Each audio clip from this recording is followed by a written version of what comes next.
प्रभु बाद्रम दुष्यंत प्रकाश करलेन कि श्री राधे प्रणय महिमा किद्रीशवनयैव जनाद्भूत मधुरिमा किद्रीशवामोद्य सख्यं चष्यमादनुभवत् किद्रीशवेतिलभ तत् भवच्च शशिगर्भो सिन्धु हरिन्दो অর্থাৎ শ্রীরাধার প্রেমের মহিমা কতখানি আর সেই প্রেমের মাধুর্য কারিতাকে তাও তিনি জানাবেন। তিনি রাধারানীকে ভালোবেসে কতটুকু আনন্দ পেতেন তাও তিনি জানাবেন। তবে এই তিনটি স্বাদ পূর্ব লীলায় আস্বাদন হয় না। তাই রাধা এবং কৃষ্ণ মিলিত অঙ্গ হয়ে শ্রী গৌরাঙ্গ হলেন আর দুই দেহ এক হয়ে এই কলিযুগে এসে নাম রস আস্বাদন করলেন। তাতে কি হলো, এই কলিযুগটা ধন্য হলো।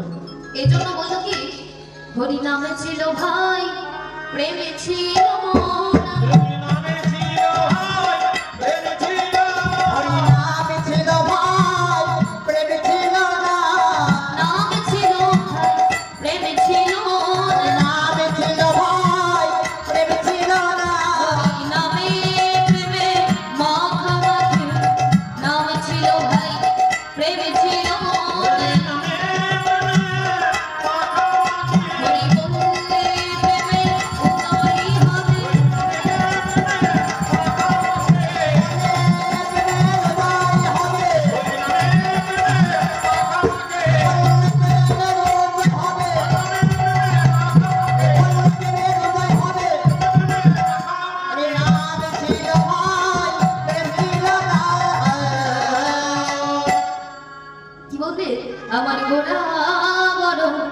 দেখো গোড়াই বড় দয়ালো থাকো।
যেটা তো কলির পাপাচ্ছন্ন জীব। এই কলির পাপাচ্ছন্ন জীবে আজ মুক্তির উপায় কিভাবে করা যায়? গৌরহরি আজ চিন্তা করতে করতে হঠাৎ মুক্তির উপায়টা পেয়ে গিয়েছে। এই জন্য নদিয়ার মাঝে মাঝে যদি বাহু তুলে চিৎকার করে করে ডাক দিয়ে বলছে কি, ও নদী নাগরী শোনো শোনো, তোরা নাম নিবি আই বদন ভরে বলে রে হরি না।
গৌরহরি প্রথমে কি করছে, প্রতিটা কলির জীবে দাঁড়ে দাঁড়িয়ে গিয়ে বলছে, হে কলির জীব তোমরা নাম এলাও, আজ তাতেও যদি কেউ নামে না নাই, কারে হাত দুটোকে ধরে বলবে, হে কলির জীব তোমরা নাম এলাও,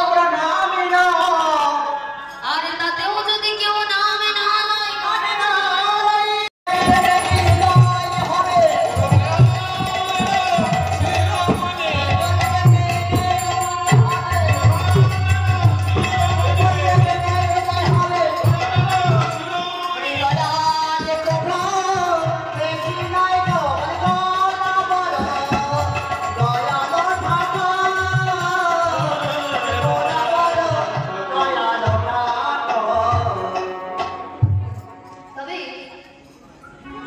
সত্যের শ্রীহরি তেতাই শ্রীরাম তাপরে শ্রীকৃষ্ণ গলিতে নবঘন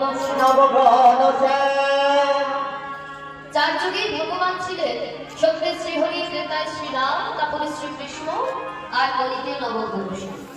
তবে এই চার যুগে ভগবান ছিলেন, এই কলিযুগে মানুষের হরিনাম কৃষ্ণ নাম ছাড়া কোনো গতি নাই নাই নাই। তবে আগে জানতে হবে যে গোদা কি। গোবিন্দের গো এবং রাধার দ্বার। গোবিন্দ হচ্ছে ষোড়শচর্যপূর্ণ ভগবান শ্রীকৃষ্ণ, যিনি এই বিশ্ব ব্রহ্মাণ্ডের মালিক।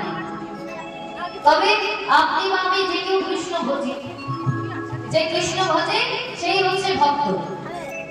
এই বলে সত্যি দিতে পেরেছেন, তিনি হচ্ছেন আসল ভক্ত। তাই সেই গৌরহরি এসেছে কোথায়? এই নবদ্বীপ মাঝে। আর কেউ হরিধ্বনি করছে, তাই মাইরে একবার সকলে উলুধ্বনি করবে। গৌরে